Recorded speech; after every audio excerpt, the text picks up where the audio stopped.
अल्हम्दुलिल्लाहि रब्बिल आलमीन वस्सलातु वस्सलामु अला सय्यिदिल मुरसलीन अम्मा बाद फ़अऊज़ु बिल्लाहि मिनश शैतानिर रजीम बिस्मिल्लाहिर रहमानिर रहीम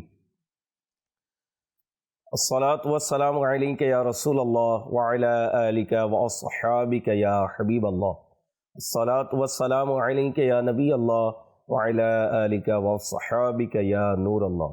দূরের ও কাছের দেশের ও প্রবাসের ইসলামী ভাইরা এবং মাদানী চ্যানেলের দর্শকবৃন্দ, সপ্তাহ ঘুরে আরও একবার আম্বিয়া ইকরাম আলিমুসসালাতুসালাম এর পবিত্র স্ত্রীগণ এই অনুষ্ঠান নিয়ে আপনাদের মাঝে উপস্থিত হয়েছি। আসুন ভালো ভালো নিয়ত সহকারে আমরা দেখার প্রস্তুতি গ্রহণ করি।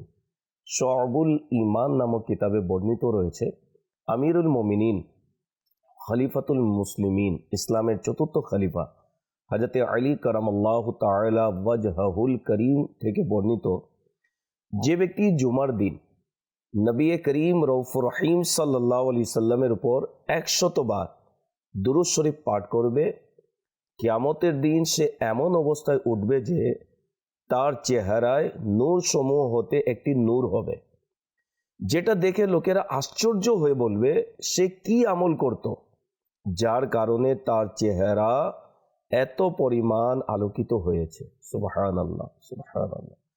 नामाए अत्तार में हुस्ने अमल कोई नहीं, लाज रखना रोज महशर बेकसो मजबूर। सल्लु अलल हबीब सल्लल्लाहु ताआला अला मुहम्मद सल्लल्लाहु अलैहि वसल्लम। মাদানী চ্যানেলের দর্শকবৃন্দ, আজকের এই পর্বে ইনশাআল্লাহুল করিম উম্মুল মুমিনিন হযরত জাওয়ারিয়া রাদিয়াল্লাহু তাআলা আনহা কিভাবে নবী পাক সাল্লাল্লাহু তাআলা আলাইহি ওয়াসাল্লাম এর বিবাহে এসেছেন এবং তিনি কোন গোত্রের সাথে তার সম্পর্ক ছিল। নবী পাক সাল্লাল্লাহু তাআলা আলাইহি ওয়াসাল্লাম ফারুক আজম রাদিয়াল্লাহু তাআলা আনহুকে হুকুম দিলেন যে বনি মুস্তালিক গোত্রের কাছে গিয়ে ইসলামের দাওয়াত দেওয়ার জন্য। ফারুক আজম রাদিয়াল্লাহু তাআলা আনহু তিনি নবী পাক সাল্লাল্লাহু আলাইহি সাল্লাম এর হুকুমে তাদের কাছে গেলেন এবং আল্লাহ তাবারক ওয়া তাআলার ওয়াহদানিয়তে নবী পাক সাল্লাল্লাহু আলাইহি সাল্লামের রিসালাতে তাদেরকে দাওয়াত দিলেন। হুজুর সাল্লাল্লাহু তাআলা আলাইহি ওয়াসাল্লাম এর হুকুমে যখন ফারুক আজম রাদিয়াল্লাহু তাআলা আনহু তাদের কাছে ইসলামের দাওয়াত পৌঁছালেন, তখন সেই গোত্রের লোকেরা ইসলাম গ্রহণ করতে অস্বীকার করল। ওই মুহূর্তে উভয় পক্ষে তীর নিক্ষেপ শুরু হয়ে গেল। এরপর রাসূল আকরাম সাল্লাল্লাহু আলাইহি সাল্লাম তার সাহাবীদের হুকুম দিলেন, তখন তারা হঠাৎ আক্রমণ শুরু করে দিলেন। পরিশেষে আল্লাহ পাক মুসলমানদেরকে বিজয় দান করলেন। মুসলমানদের পক্ষ থেকে কোনো প্রাণহানি হয়নি, অথচ কাফিরদের 10 জন লোক মারা গেল আর অবশিষ্ট সকল মহিলা, পুরুষ এবং শিশু, যাদের সংখ্যা 700 বা এর চেয়ে অধিক ছিল, তাদেরকে বন্দী করা হয়। তাদের পশুগুলো হাঁকিয়ে নিয়ে আসা হয়, যাতে উট ছিল 2000 আর ছাগল ছিল 5000। নবী করিম সাল্লাল্লাহু আলাইহি সাল্লাম তার গোলাম হযরত শুকরান রাদিয়াল্লাহু তাআলা আনহুকে সেগুলোর দেখাশোনা করার দায়িত্ব দিলেন। বন্দীদের মধ্যে বনি মুস্তালিক গোত্রের সর্দার হারিস বিন দারার এর কন্যাও ছিলেন। নবী করিম সাল্লাল্লাহু আলাইহি সাল্লামের হুকুমে বন্দীদের হাত পিছনে বাঁধা হলো এবং হযরত বুরাইদা রাদিয়াল্লাহু তাআলা আনহুকে তিনি তাদের উপর নিগরান নিয়োগ করেন। পরবর্তীতে তাদেরকে বন্টন করে দেয়া হয়। বনি মুস্তালিকের সর্দার হারিস বিন দারার এর কন্যা বাররা বিনতে হারিস গনিমতের বন্টনের মধ্যে হযরত সৈয়দনা সাবিত বিন কায়েস রাদিয়াল্লাহু তাআলা আনহু এবং তার এক চাচাতো ভাইয়ের অংশে আসেন। হযরত সৈয়দনা সাবিত রাদিয়াল্লাহু তাআলা আনহু তার অংশের পরিবর্তে মদিনাতুল মুনাওয়ারার তার নিজের খেজুর গাছ তাকে দিয়ে দেন এবং এরপর 9 আউকিয়া স্বর্ণের বিনিময়ে তাকে মুকাতাবা করে দিলেন। এই মুকাতাবা কি? মুকাতাবা হচ্ছে যে গোলামকে বা দাসীকে শর্ত দেওয়া হয়, তুমি মুক্তিপণ জমা করে দাও, তুমি জমা করে দিলে তুমি মুক্ত হয়ে যাবে। তো তিনিও নির্ধারণ করে দিলেন। এত পরিমাণ অধিক সম্পদ আদায় করাটা বাররা বিনতে হারিস তার পক্ষে সম্ভব ছিল না। সুতরাং এরই সাহায্য চাওয়ার জন্য নবী করিম সাল্লাল্লাহু আলাইহি সাল্লামের দরবারে উপস্থিত হলেন এবং আরজ করলেন, ইয়া রাসূলুল্লাহ সাল্লাল্লাহু আলাইহি সাল্লাম, আমি আল্লাহ ছাড়া কোনো উপাস্য না থাকা এবং আপনি আল্লাহ পাকের রসুল হওয়ার সাক্ষী দিয়ে ইসলাম গ্রহণ করেছি। অর্থাৎ তিনি ইসলাম গ্রহণ করে নিয়েছিলেন। আমি সম্প্রদায়ের সর্দার হারিস বিন আবু দাররারের কন্যা। আমাদের সাথে যা কিছু ঘটেছে তা আপনি জানেন। গনিমতের বন্টনের মধ্যে আমি হযরত সাবিত বিন কায়েস এবং তার চাচাতো ভাইয়ের অংশে এসেছিলাম।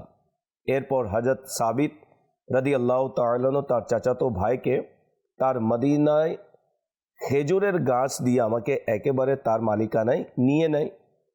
এরপর এত পরিমাণ অধিক সম্পদের বিনিময়ে আমাকে মুক্ত করে আমাকে মুকাত্তাবা করে যা আদায় করা আমার সামর্থ্যের বাইরে, কিন্তু আমি আপনার দরবারে পরিপূর্ণ আশা রেখে উপস্থিত হয়েছি এবং আমার কিতাবাতের বিনিময় আদায় করার ক্ষেত্রে আমাকে সাহায্য করুন। নবী পাক সাল্লাল্লাহু তাআলা আলাইহি ওয়াসাল্লাম এর দরবারে তিনি যখন উপস্থিত হলেন, হুজুর সাল্লাল্লাহু আলাইহি সাল্লামের দরবারে সাহায্য চাইলেন, তখন নবী পাক সাল্লাল্লাহু আলাইহি ওয়াসাল্লাম তাকে বললেন, ওই কাজ কেন করছো না যা তোমার জন্য এর চেয়ে উত্তম? আরজ করলেন, ইয়া রাসূলুল্লাহ সাল্লাল্লাহু আলাইহি সাল্লাম, সেটা কি? ইরশাদ করলেন, আমি তোমার কিতাবাত অর্থাৎ মুক্তিপণ আদায় করার পরিবর্তে তোমাকে বিয়ে করে নিই। এতে তিনি অত্যন্ত আনন্দ চিত্তে রাজি হলেন আর আরজ করলেন, আমি এটা অবশ্যই করব। হুজুর সাল্লাল্লাহু আলাইহি সাল্লাম তাকে বিয়ের প্রস্তাব দিলেন। তার সন্তুষ্টি জানার পর নবী করিম সাল্লাল্লাহু আলাইহি সাল্লাম হযরত সাবিত বিন কায়েস রাদিয়াল্লাহু তাআলা আনহুকে ডেকে তার সাথে হযরত বাররাহ রাদিয়াল্লাহু তাআলা আনহা কেও ডাকলেন।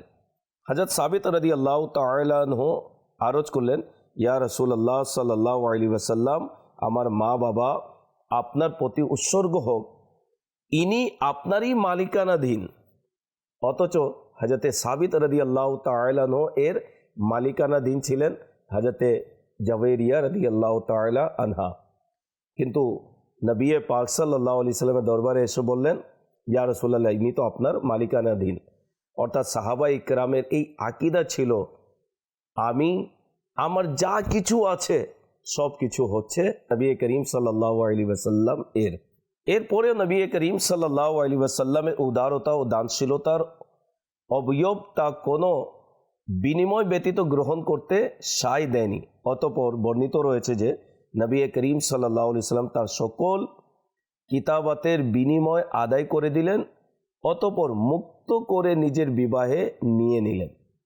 নবী করিম সাল্লাল্লাহু আলাইহি সাল্লামের সাথে বিবাহের সময় হযরতে জাওয়ারিয়া রাদিয়াল্লাহু তাআলা আনহার বয়স ছিল 20 বছর। হযরতে জাওয়ারিয়া রাদিয়াল্লাহু তাআলা আনহার নাম ছিল বাররা। হুজুর সাল্লাল্লাহু আলাইহি সাল্লাম এই নাম পছন্দ করতেন না।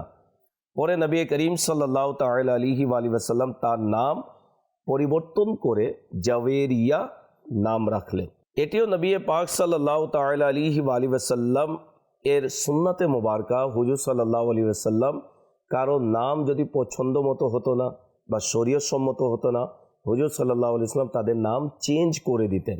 আমাদের সমাজেও দেখা যায় এমন এমন নাম রাখা হয় যে নামের কোনো অর্থই থাকে না, বা যে নাম শুনলেই মানুষ ব্যঙ্গ করবে, এরকম নাম আমাদের সমাজের মধ্যে আজও রাখা হচ্ছে, যা এটি ইসলাম বা শরীয়ত সমর্থন করে না, নিষেধ করা হয়েছে। এবং মা বাবা যারা অভিভাবক, তাদের দায়িত্ব, কর্তব্য, অধিকার হচ্ছে সন্তানের সুন্দর নাম রাখা। আমরা অনেক সময় ইউনিক নাম খুঁজতে গিয়ে এমন নাম রেখে দিই, নাম তো ইউনিক থাকে কিন্তু সে নামের কোনো অর্থই থাকে না।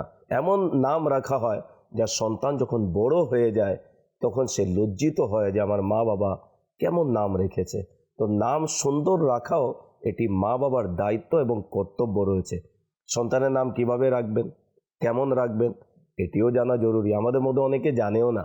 আমরা রাখি সোশ্যাল মিডিয়াতে কে ভাইরাল তার নামে নাম রেখে দিই, বা চিত্র নায়ক নায়িকার মাআযাল্লাহ তাদের নামের সাথে নাম রাখি। তো সন্তান বরকত পাবে কিভাবে? নামের একটি প্রভাব হয়, মনে রাখবেন। যাদের নাম যেরকম তার স্বভাবে সে নামের প্রভাব পড়ে যায়। তো নাম যখনই রাখা হয় তখন আম্বিয়া ইকরাম আলিমুসসালাম এর সাথে নাম মিল করে নাম রাখুন। সাহাবা ইকরাম আলিমুর রিদওয়ান এর নামের বরকত নেওয়ার জন্য তাদের নামের সাথে নাম মিল করে রাখুন। কন্যা সন্তান যদি হয় তাহলে উম্মাহাতুল মুমিনিনদের নামের সাথে নাম মিলিয়ে রাখুন, সাহাবিয়াতদের নামে রাখুন বা অলিয়া ইকরামের নামে রাখুন। মনে রাখবেন ফেরেশতাদের নামেও নাম রাখা নিষেধ রয়েছে। অনেকে ফেরেশতাদের নামে নাম রেখে দেয়, জিবরাইল রেখে দেয়, মিকাইল রেখে দেয়, তো ইসরাফিল রেখে দেয়, এভাবে নাম রাখা নিষেধ করা হয়েছে। তো বরকতময় যে নাম, আর এই বিষয়ে আলহামদুলিল্লাহ দাওয়াত ইসলামীর পক্ষ থেকে একটি কিতাবও আল মদিনাতুল ইলমিয়া প্রকাশনা করেছে যে সুন্দর ইসলামিক কোন নাম রাখা যায়। এই বিষয়ে কিতাব অধ্যয়ন করলে ইনশাল্লাহ ইলিম অর্জন হবে। তো বাচ্চাদের সন্তানদের সুন্দর নাম রাখা উচিত। নবী করিম সাল্লাল্লাহু তাআলা আলাইহি ওয়াসাল্লাম তার নাম পরিবর্তন করে জওয়াইরিয়া রাখলেন। হুজুর সাল্লাল্লাহু আলাইহি ওয়াসাল্লাম এর সাথে যখন তিনি বিবাহে আবদ্ধ হয়ে গেলেন তখন সাহাবা ইকরাম আলিমুর রিদওয়ানের তাদের খুশিতে তারা আত্মহারা ছিলেন এবং কিতাবে বর্ণিত রয়েছে সাহাবা ইকরাম আলিমুর রিদওয়ান এর নিকটে যখন এই বিবাহের সুসংবাদ পৌঁছল তখন সেই নবী করিম সাল্লাল্লাহু আলাইহি ওয়াসাল্লাম এর প্রেমিকদের নিকট এই বিষয়টি খুবই অপছন্দনীয় হলো যে গোত্রে নবী করিম সাল্লাল্লাহু আলাইহি ওয়াসাল্লাম বিবাহ করেছেন সেই গোত্রের লোকেরা তাদের গুলামিতে থাকুক। সুতরাং তাদের কাছে যত দাস দাসী ছিল তাদেরকে এই বলে মুক্ত করে দিলেন যে এরা আমাদের আকা ও মাওলা সাল্লাল্লাহু আলাইহি ওয়াসাল্লামের শ্বশুর বাড়ির আত্মীয়। সুবহানাল্লাহ।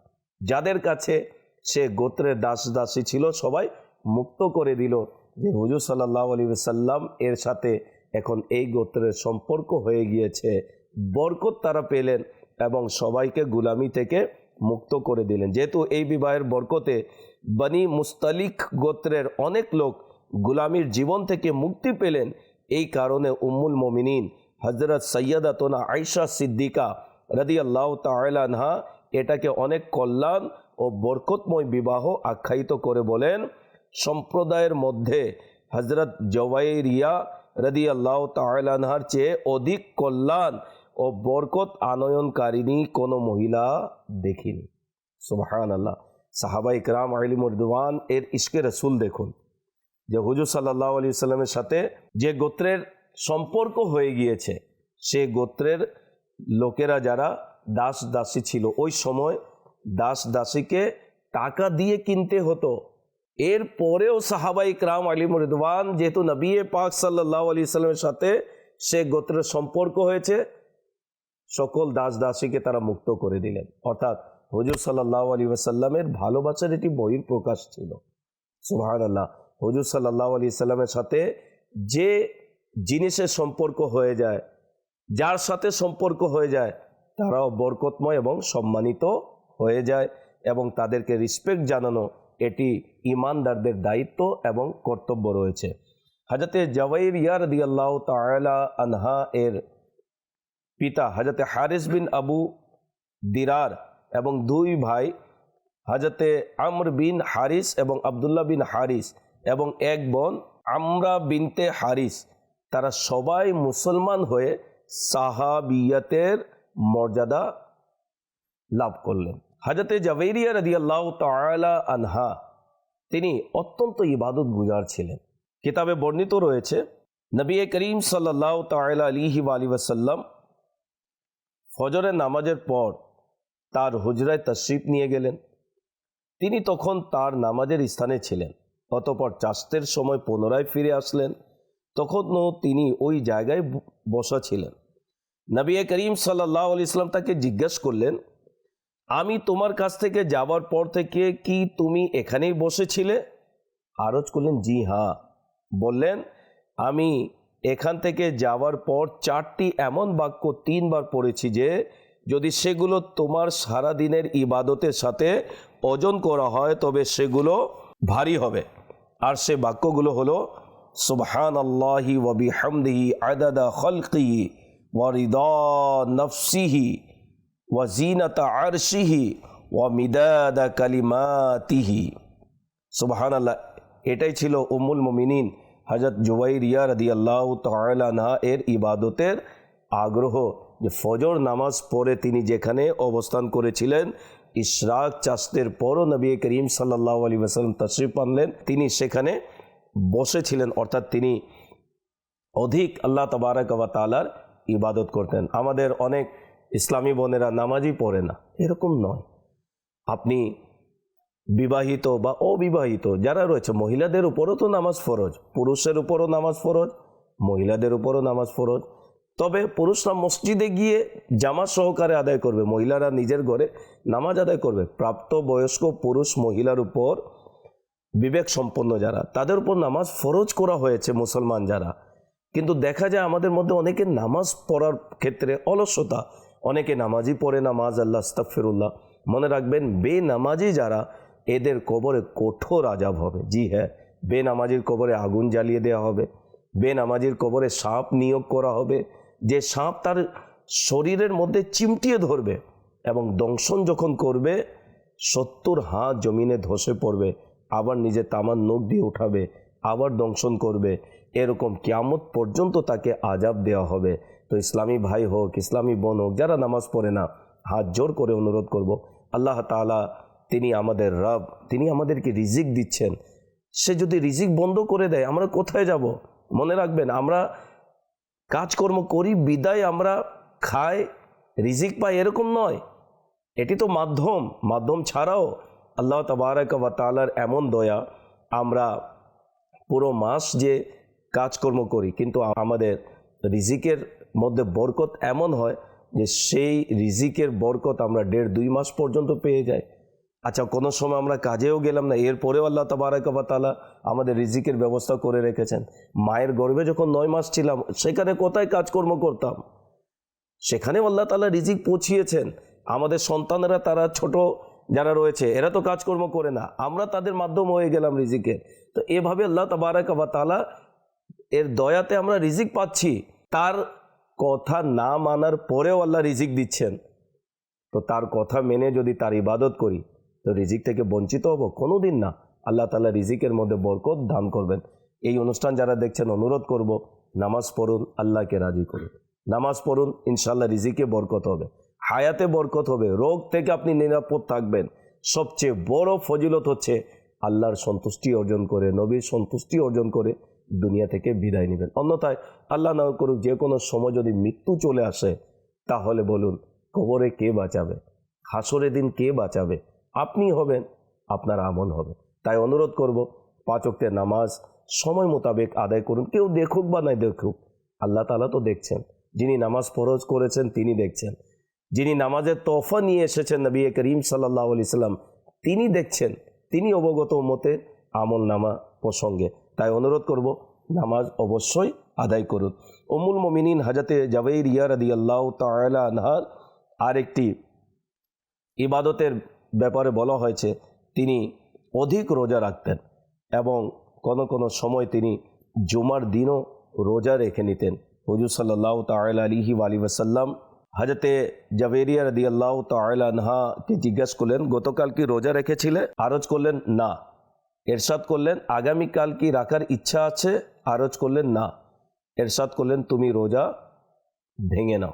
মনে রাখবেন, রমজানের পর নফল রোজা রাখার এটি অত্যন্ত বরকতময় এবং রাখা উচিত। তবে শুধুমাত্র জুমার রোজা রাখা নিষেধ করা হয়েছে। জুমার সাথে বৃহস্পতি, শুক্রবার বা জুমা এবং শনিবার, শুক্রবার এবং শনিবার এভাবে মিল করে রাখা উচিত। শুধু শুক্রবার রোজা রাখা নিষেধ করা হয়েছে। তবে কেউ যদি রেখে নেয়, গুনাহগার হবে না, রাখতে পারে। হযরত জুবাইরিয়া রাদিয়াল্লাহু তাআলা আনহা, তিনি হুজুর সাল্লাল্লাহু তাআলা আলাইহি ওয়াসাল্লামের বিবাহ বন্ধনে আবদ্ধ হওয়ার পর তিনি দিন রাত আল্লাহ পাক ও তার প্রিয় হাবিব সাল্লাল্লাহু আলাইহি সাল্লামের আনুগত্যে জীবন অতিবাহিত করতে লাগলেন। এরপর রাসূল করিম সাল্লাল্লাহু আলাইহি সাল্লামের ইন্তেকালের পর প্রায় 40 বছর পর রবিউল আউয়াল 50 হিজরিতে 65 বছর বয়সে তিনি ইন্তেকাল করলেন। মারওয়ান বিন হেকেম, যে ওই সময় মদিনাতুল মুনাওয়ারার শাসক ছিলেন, তিনি তার জানাজা নামাজ পড়ান এবং জান্নাতুল বাকিতে তার মাজার নির্মিত হয়। আল্লাহ তাবারাক ওয়া তাআলা আমাদেরকে উম্মুল মুমিনিন হযরতে জাবেরিয়া রাদিয়াল্লাহু তাআলা আনহার ফয়েজ বরকত দান করুক। অনুরোধ করব ইসলামী বোনদেরকে, তার জীবনী থেকে এটি প্রতীয়মান হয় যে তিনি হুজুর সাল্লাল্লাহু আলাইহি সাল্লামকে অত্যন্ত ভালোবাসতেন এবং হুজুর সাল্লাল্লাহু তাআলা আলাইহি ওয়া সাল্লামকে ভালোবেসে আল্লাহ তাবারাক ওয়া তাআলার অধিক ইবাদত করতেন, নামাজ পড়তেন, নফল নামাজ আদায় করতেন, নফল রোজা রাখতেন। তাই অনুরোধ করব ইসলামী বোনদেরকে, পর্দা করুন, ইবাদত করুন, আল্লাহ রসুলের আনুগত্য করুন। এটাই হলো আমাদের একান্ত কাম্য, এটাই হওয়া উচিত, যাতে করে আমরা আল্লাহর সন্তুষ্টি অর্জন করে দুনিয়া থেকে বিদায় নেই। আজকে যে ওনাদের জীবনী আলোচনা হচ্ছে, কেন হচ্ছে? এই জন্য হচ্ছে তারা আল্লাহর সন্তুষ্টি অর্জন করে দুনিয়া থেকে বিদায় নিয়েছেন। নবীর ঘরের সদস্য হওয়ার পরেও তারা ইবাদত কেমনভাবে করেছেন, সুবহানাল্লাহ। হুজুর সাল্লাল্লাহু আলাইহি ওয়াসাল্লাম সহ তার পরিবার পরিজন যারা রয়েছেন প্রত্যেকেই জান্নাতি, এরপরেও তারা কেমন ইবাদত করেছেন, কেমন আল্লাহকে রাজি করে দুনিয়া থেকে বিদায় নিয়েছেন। শত কষ্ট হয়েছে, কিন্তু ইবাদতের বেলায় কোনো গাফলতি নয়, ইবাদতের বেলায় কোনো উদাসীনতা নয়। যখনই ইবাদত করতেন তারা একাগ্রতার সাথে আল্লাহর সন্তুষ্ট চিত্তে তারা ইবাদতে মগ্ন হয়ে যেতেন।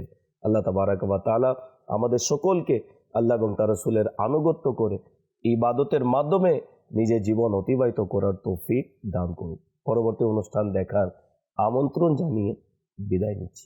সাল্লু আলাল হাবিব সাল্লাল্লাহু তাআলা আলা মুহাম্মদ সাল্লাল্লাহু